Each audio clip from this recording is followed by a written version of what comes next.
All right. Hi, everybody. It is me, T, again. This is Sewing Thursday. We were having a little bit of an audio problem, so I wanted to start over. Maybe, hopefully, that will fix the audio. But since more than one person was having an issue, it was obviously on my end and not on your end. So you may have stumbled across me here because you know about my sewing blog, Sewing by T, or my fabric shop, Simply by T, or you're just catching me from a shared video somewhere. And I just want to thank you for joining me. Today we are going to be talking about some great sewing stuff. Rhonda, I'm glad that's so much better. So like I said, I restarted the video today because the sound wasn't so good. I'm going to be reviewing the True Sharp Rotary Blade Sharpener, and we're going to be talking about buttons. So you're probably thinking buttons aren't that exciting, but I promise I've got really good stuff to tell you about buttons. So if you're hopping on, make sure you say hi.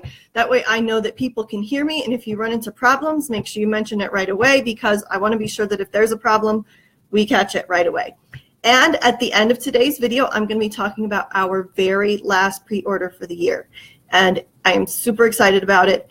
Maybe even more excited than the glitter French terry. And let me tell you, I love that glitter French terry. So let us get started.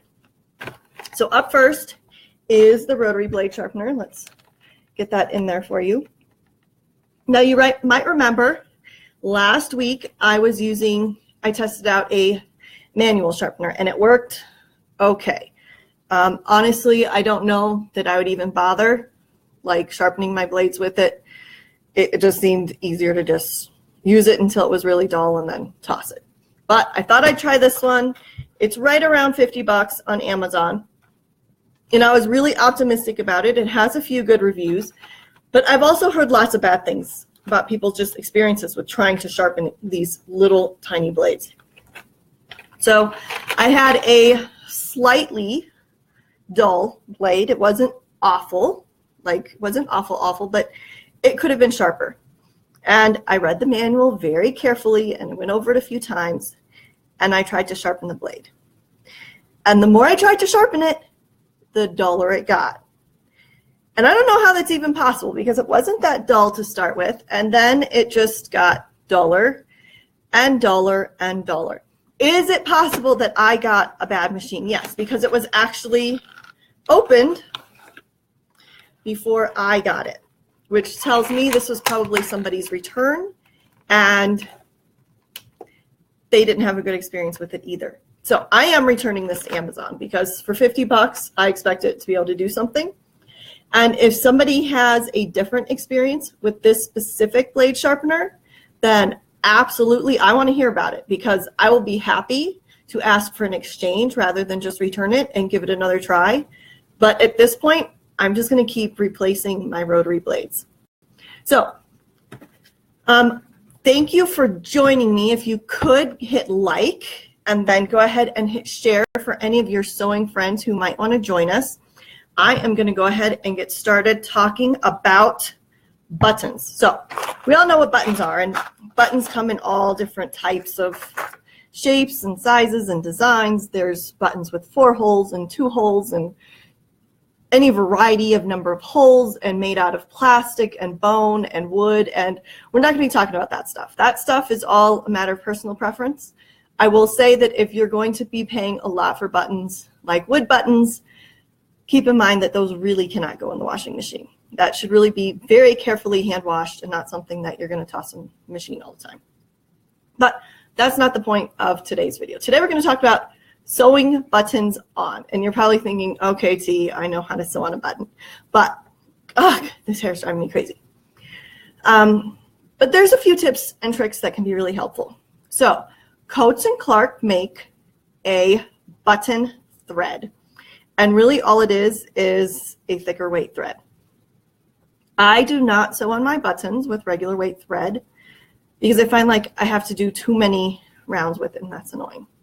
So I use my top stitching thread, which is a little thicker, can be a little bit of a pain to get it threaded compared to a thinner thread, but it absolutely works, which is great, right?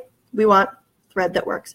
Coats & Clark also makes a special thread that you can hit with a steam iron, and it melts. So it's basically a polyester thread, a plastic, and you hit it with a steam iron and it melts and creates almost like those little plastic tabs that they used to sell. I'm thinking in the 90s, it was like this infomercial where you could buy the special tool, and rather than sewing your buttons on with thread, you use these little plastic tabbies like they use for attaching tags for clothing. And I think the idea is great, but I can see myself doing one of two things.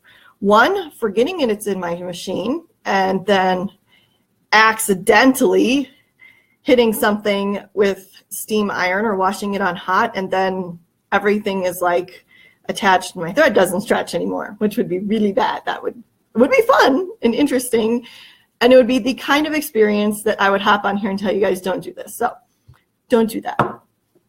And plus, I don't like having to have lots of different kinds of thread around. So I have my top stitching thread in different colors, and I have my regular thread in different colors, but I don't have a lot of special threads. So what can you do instead? Because you have options. So I've gone ahead and sewn this button on. And I saw this really neat hack online. You stick a toothpick between your button and your thread, and it's supposed to leave you a little bit of extra space behind your button so you can sew it on. Personally, I don't have a problem with me sewing my buttons on too tight. If anything, I feel like this is too loose. But here's the cool fun part, right?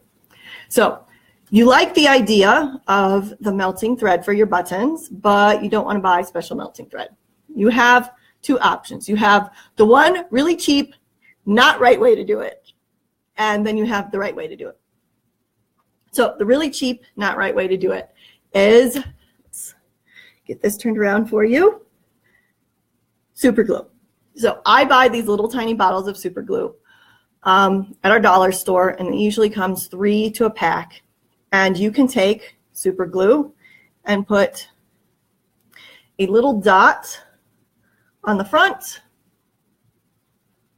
a little dot on the back, and you've essentially created that same kind of attachment as the special melting thread. Now, I will say, I have been warned by some more professional seamstresses that you should not put super glue on your fabric, that it could potentially cause a fire. So here is my warning to you.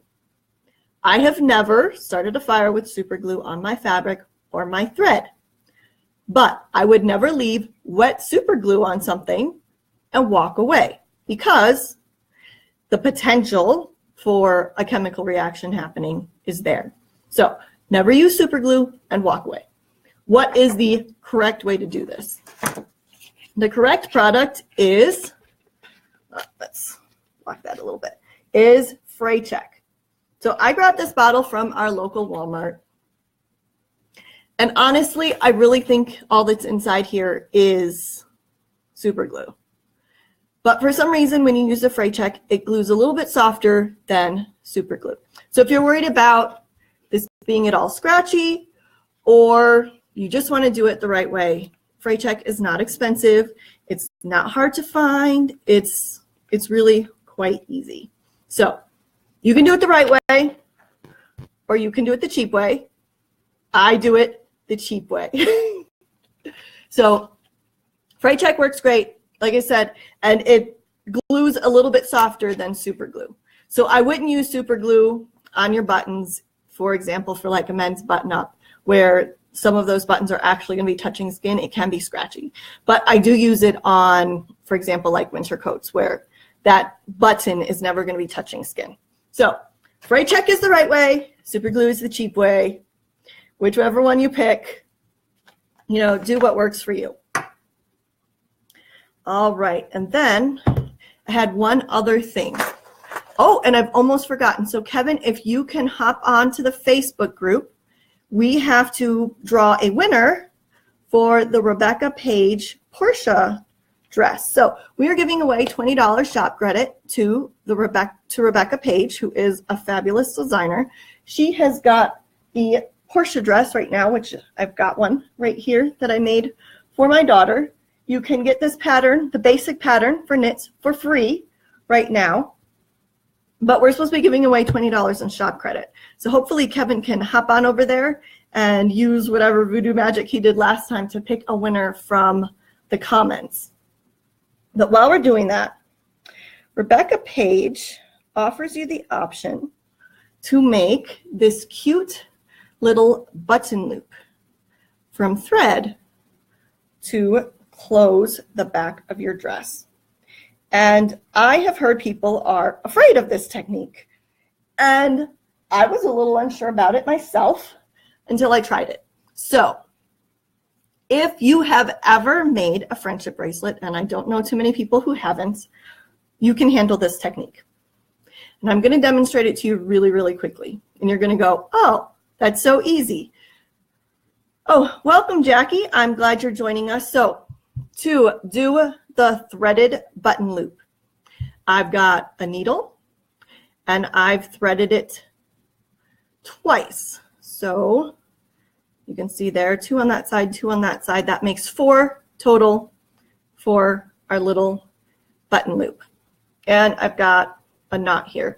Now this is my top stitching thread, so it's quite a bit thicker than regular thread. You don't want to use really thick thread for your button loops. It makes them too bulky. But for the purposes of this demonstration, I wanted to make sure that you could see what I was doing. So I wanted to make sure that I used thick thread. So you can see my knot is very, very large. And I've got this little piece of fabric right here. So to start, you're just going to take 1 stitch towards the edge of where you need to do it. And this, there's no special art to this. You're going to do 1 more stitch very close to where that is, but you're not going to pull it all the way through. And then, just like when you make slip friendship bracelets, you're going to put your fingers in between so you still have that loop left over. All right, here we go. The loop on this side, the needle and thread on this side. You're going to pull this section in here and make a new loop. Okay? You're going to do it again. And all this is doing is making little knots. And if someone had told me, hey, it's just like making a friendship bracelet, I would not have been so intimidated. So as you can see, this goes very, very quickly, and it makes these cute little tiny knots. And you can make this as long or as big as you need it to make. So if you were feeling intimidated by the Rebecca Page Portia because you weren't sure how you were going to close or how you were going to button that back piece, this is super easy, super fast. And as you can see, like I've gotten that far just while I'm sitting here talking to you. So thread button loops, really fun, great way to do these back closures that leave a little bit of space here opened in the front. You can see I've got my little button there. And I actually made my loop a little bit bigger than I needed to. And I'll show you how to finish that off. So I know that Rebecca Page is starting a sew along for this dress January 6th, and I do encourage you to join her. I believe I'm giving away fabric during that sew along. So if you want to win Simply by T fabric, of course, go over there. To end your button loop, you just bring the thread through that loop and tie it off, and voila. So this, I hardly even consider this a sewing technique because honestly, this is something that my kids could handle if I just showed them how to do it.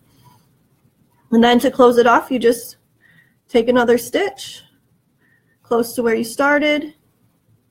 You can see it makes a tiny little loop because I only made it very short.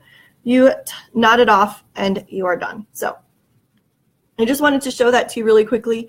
I was really intimidated trying to read the directions for doing this, and I'm not saying that Rebecca's directions were bad. They were very thorough, but sometimes a video is better. So now to the exciting part, the very last pre-order for 2017, okay?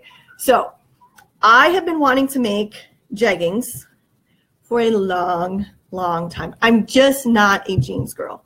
I love leggings though, and jeggings are super comfy. But I've been looking for the perfect fabric for a long time, and I just couldn't find it. And then my distributor sent me this, and I was just like, oh, I need that. So we have Jegging's fabric, and it has 40% stretch across the width, closer to 55, 60 on the length. It is fabulous and a nice, good medium weight. There's a hole right here. That's a damaged area. It does have the kind of denim woven back, and it comes in 2 colors. So this is a cotton poly spandex blend. So it is a tiny bit shiny because of the polyester, but not a lot. I actually think it looks shinier here on the video than it does in real life. But like I said, I'm really excited about this. So if you've been wanting to make denim Sabrina Slims, Jaylee Eleanor's, if you wanted them to be like really soft, like this is really, really soft. So it feels more like a cotton lycra than a denim, which is fabulous. That's what I'm looking for. I want to be like comfy, but I want to look like I'm wearing jeans. That's the whole point of jeggings, right? So 5 out of 4 Zen pants would be great if you want them to look kind of denim-y. Patterns for Pirates, the SOS pants, those would be perfect for this. Again, like I said, the Jaylee Eleanor's, although you might have to size down because I've used our regular denim and they fit really well. So something with this much stretch, you might need to size down. So we've got this great medium blue. And if you have our original denim baby French terry, you can see the color is very, very similar. This is just a little bit darker. Oh yes, the green style Chelsea's would be great for this fabric. It would be absolutely fabulous. So we've got denim blue and we've got black. So those, and this is the only 2 colors that it comes in. Otherwise we would be getting like all the colors. So this has a little bit higher price point, but it's also a really good quality fabric. So it's going to be $8 pre-order. And when it comes in at retail, it's going to be $12. So you are definitely going to want to grab this as a pre-order. If you wait for it to go to retail, you're going to be kicking yourself. So I am really excited about this. It's really soft. It's really comfy. These swatches have actually been washed already. It washed up really well. It will fray a little bit along the edges, not too bad. So I do suggest finishing it, but I cannot wait to get this. So I will have the newsletter going out, but I should have these ready in the shop in probably about half an hour or so. I've got to finish their listing, and then newsletter will go out in the morning. If you haven't yet, don't forget about our glitter French terry. It is super awesome and sparkly and makes people very happy. And then there's also baby French terry on pre-order. And all of these will arrive no later than next Friday, which means that next week I'm going to be cutting like crazy. So our baby French terry is the same weight as the baby French terry I'm wearing right now. It's nice and soft and makes beautiful soft drapes. It's not like heavy. And then the colors we have for that, I know we did black, oatmeal, denim, burgundy, and gray, I believe. I actually think there's a 6th color. I don't know what the 6th color is, but it's all there listed in the shop. They will be here next Friday. And oh, there was one more thing. And I'm still waiting on Kevin to give me that name for who won the prize. I'm hoping he's paying attention. What's the other thing? Oh, I don't know if we want to do a live video next week or if people are going to be just kind of chilling. I know, Caroline, it wasn't mustard, and I'm sorry, but there weren't enough votes for mustard, you know. But if you need 10 yards for yourself, I can then go ahead and place that order for mustard if you really need it. So anyway, I know that a lot of people will be on break next week, either hanging out with their kids or extra days off of work, whatever may be this case. So I need to know from you honestly, should we do live next week or should we skip it and just start back in the new year? I can tell you that I'm going to be talking about buttonholes. And I'm going to give you all my favorite tips and tricks for buttonholes. So if you need that information next week, then please let me know. And if you'd rather wait and just get back together in the new year, that works for me too. Either way is fabulous. So I want to thank you for joining me. Make sure that you've liked this video and go ahead and share it with any of your sewing friends who might enjoy it. You never know. And yeah, I guess that's it. I will either see you next week or I will see you next year. Thanks for joining me.